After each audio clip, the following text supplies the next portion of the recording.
بسم الله الرحمن الرحيم. الصديق والرفيق السي عبد الصمد قيوح، الخليفة الأول لمجلس المستشارين، الأخت رئيسة فريق الاتحاد المغربي للشغل، السيدة المديرة للبنك الدولي والفريق المرافق لها، الأخ رئيس مركز الدراسات لعزيز بلال والمرافقين الإخوة من السراب، أخواتي إخواني السادة المستشارين والمستشارات، والحضور الكريم من أطر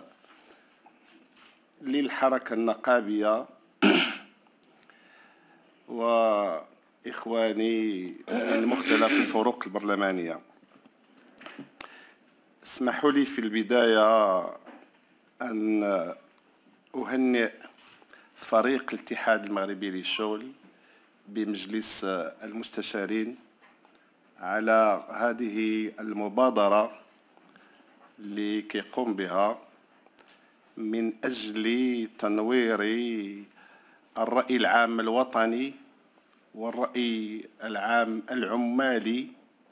بصفة خاصة حول هذا التقرير.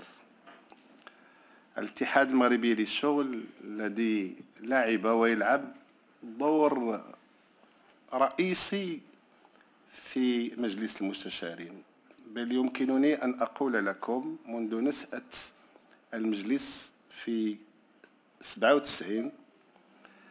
ساهم الاتحاد المغربي للشغل في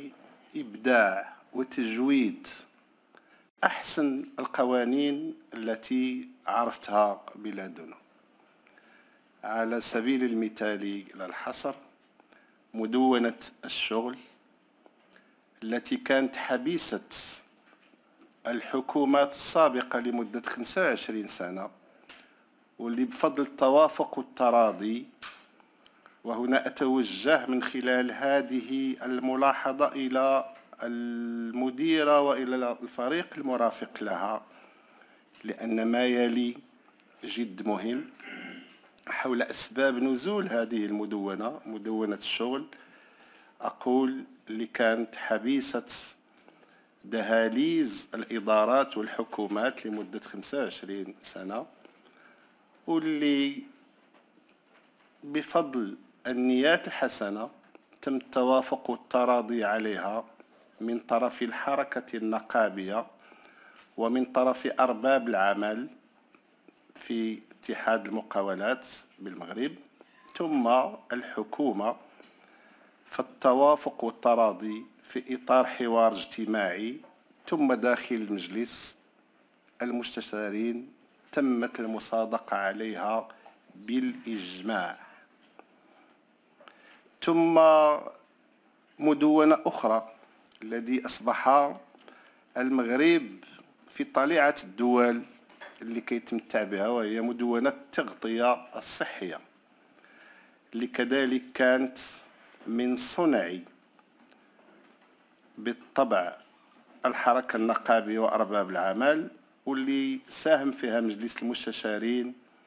والإغناء ديالها. وأنا لا أزلت أتذكر الليالي البيضاء اللي دوزناها في هذا المجلس حتى أصبح المغرب والمواطن المغربي يتمتع بتغطية صحية، سواء كانت ما نسمى بالتغطية الصحية الإجبارية لامو أو لوراميد، واللائحة طويلة. فهذا المجلس نعتبره في الاتحاد المغربي للشغل مؤسسة رائدة بفضل التركيبة ديالها الثلاثية. وهنا أريد أن نسجل التفاعل ديال جلالة الملك في الخطاب ديال 9 مارس 2011 حينما كان آنذاك قد تقرر في ذلكم الوقت أن يبقى مجلس المستشارين منحصر على الممثلين ديال الجماعات المحلية بفضل مذكرتنا في صياغة الدستور الجديد. جلالة الملك نزولا عند رغبة الحركة النقابية ارتأى باش تبقى الحركة النقابية والممثلين ديال أرباب العمل، وبالتالي ها أنتم ترون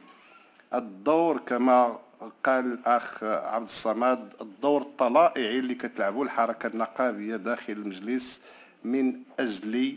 إغناء كل مشاريع أو مقترحات القوانين، لأنها تعيش باحتكاك مع أكبر قوة ألا وهي الطبقة العاملة. أريد كذلك أن أحيي وبحرارة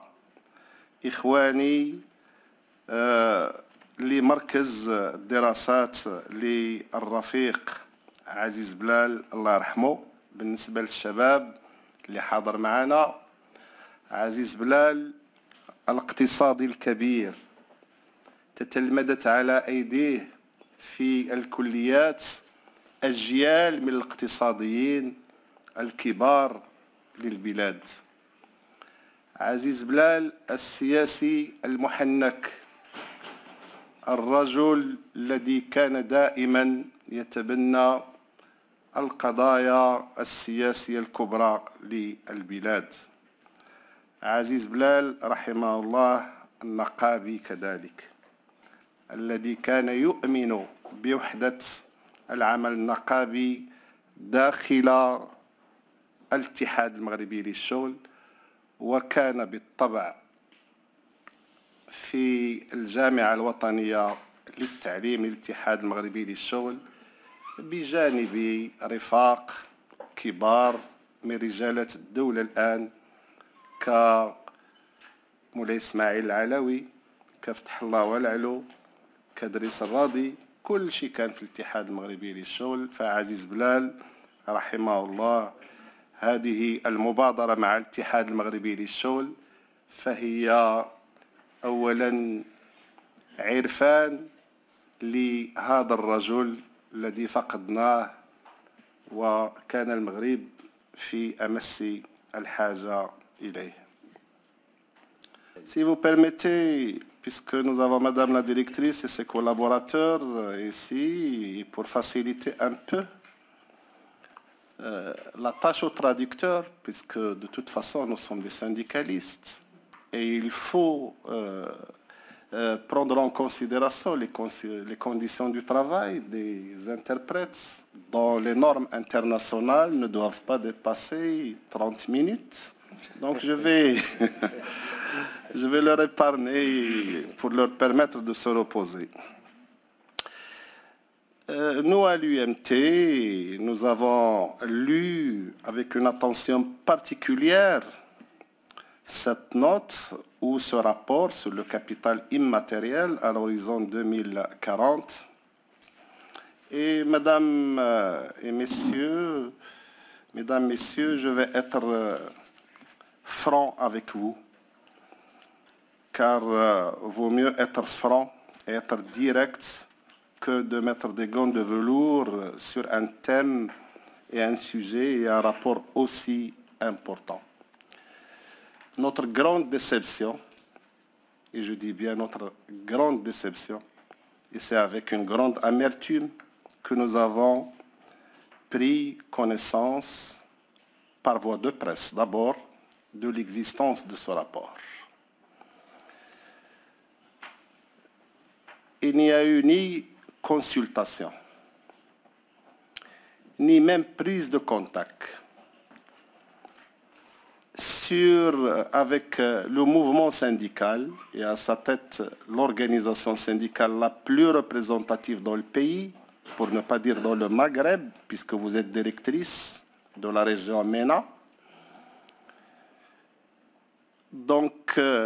contrairement, dans l'introduction du rapport,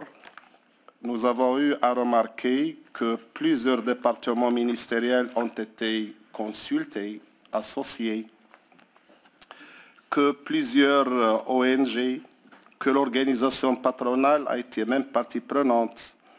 En tout cas, la liste est longue de ceux que vos équipes ont consultés et ont été associés. Et sur un rapport qui quand même trace une feuille de route pour notre cher pays à l'horizon 2040, nous estimons qu'il est inconcevable que la classe ouvrière, que le mouvement syndical ne soit pas consulté, et cela veut dire que le rapport n'a pris en considération qu'une partie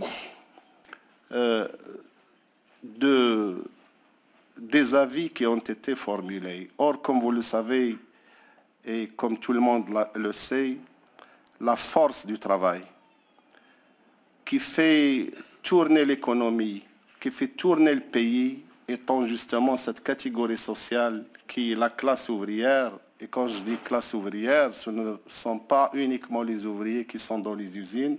mais c'est du simple manœuvre. Au cadre supérieur, ce sont tous les salariés représentés par le mouvement syndical. Voilà une grande remarque de forme,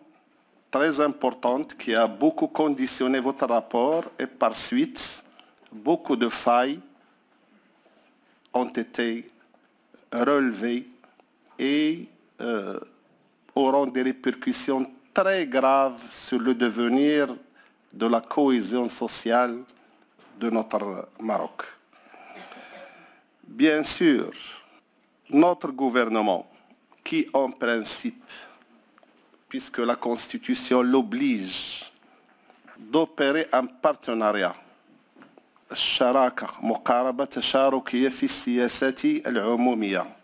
gouvernement qui d'ailleurs ne nous étonne pas, comme le précédent gouvernement, il n'a également ni consulté, ni associé, ni informé le mouvement syndical qui, qu'on le veuille ou pas, constitue une composante essentielle de la société marocaine. Comment peut-on parler du capital humain alors que ceux qui représentent le capital humain n'ont pas été associés à cette note? Nous saurons bien sûr tirer les conclusions nécessaires sur cette dimension. Pour ne pas verser dans le fond du rapport, et puisque c'est une séance introductive, j'aimerais seulement, mesdames, mesdemoiselles, messieurs, faire quelques remarques préliminaires, et sans doute les députés et les spécialistes ici présents vont davantage approfondir le sujet. J'ai lu avec une attention particulière ce rapport, mais alors ce qui m'a frappé, ce qui m'a choqué, moi et mes camarades, les instances dirigeantes de l'UMT, aussi bien au niveau sectoriel qu'au niveau territorial, c'est ce paragraphe qui concerne le monde du travail. Le monde du travail, le rapport dit des choses qui vont impacter négativement le Maroc, vont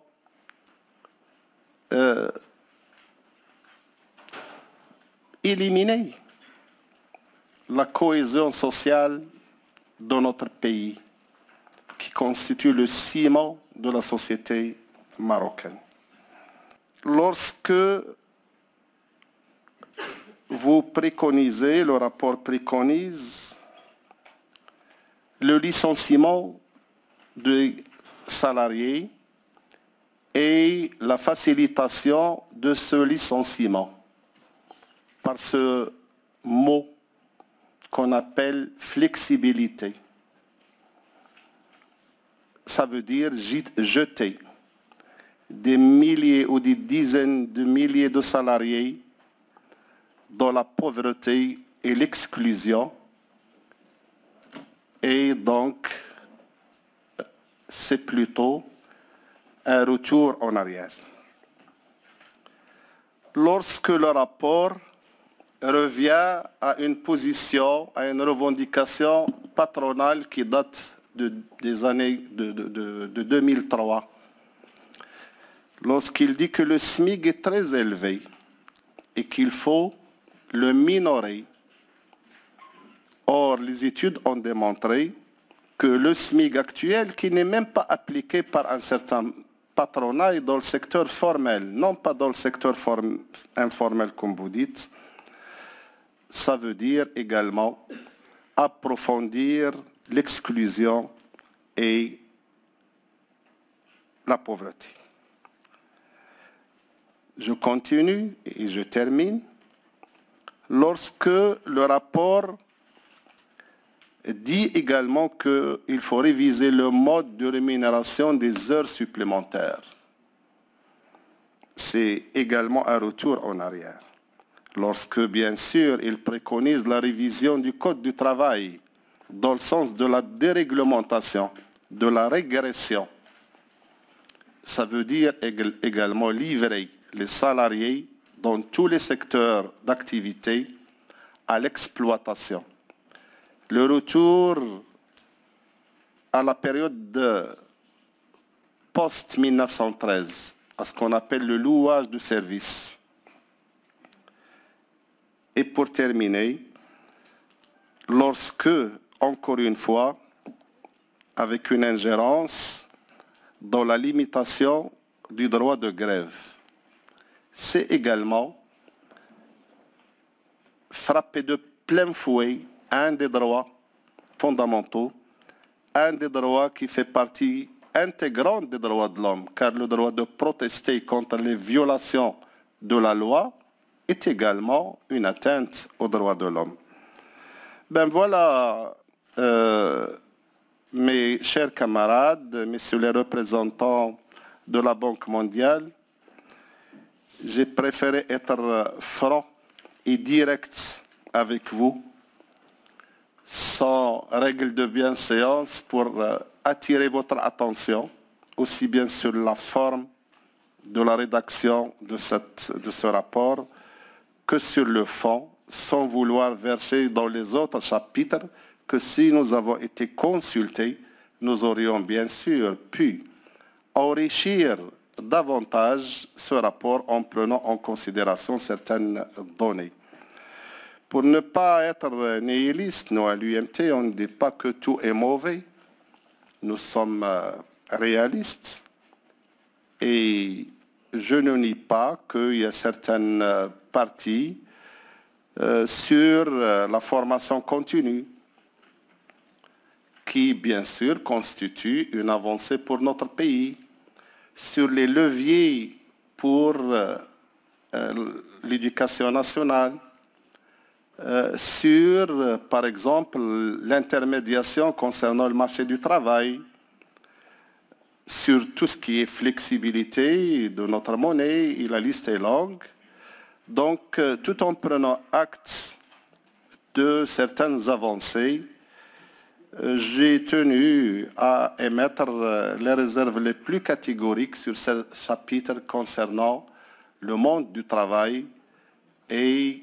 bien sûr, en tant qu'organisation syndicale ayant un rayonnement international et des relations internationales au niveau de notre confédération syndicale internationale et bien sûr ayant accès par notre biais de notre confédération aux structures de la Banque mondiale, nous allons bien sûr alerter sur ce sujet, mais nous avons tenu à ce que dans cette journée d'études, soit entendu, mais alors de vive voix, par la voix de son secrétaire général et mes camarades, bien sûr, partagent toutes ces positions. Je souhaite plein succès à cette journée qui réunit des cadres de tous les horizons, que des recommandations pour améliorer ce rapport soient prises et que nos amis de la Banque mondiale soient à l'écoute pour d'éventuels amendements de ce rapport pour prendre en considération les avis de cette tranche et de cette grande catégorie sociale qui est le salariat marocain. Et je vous remercie pour votre attention.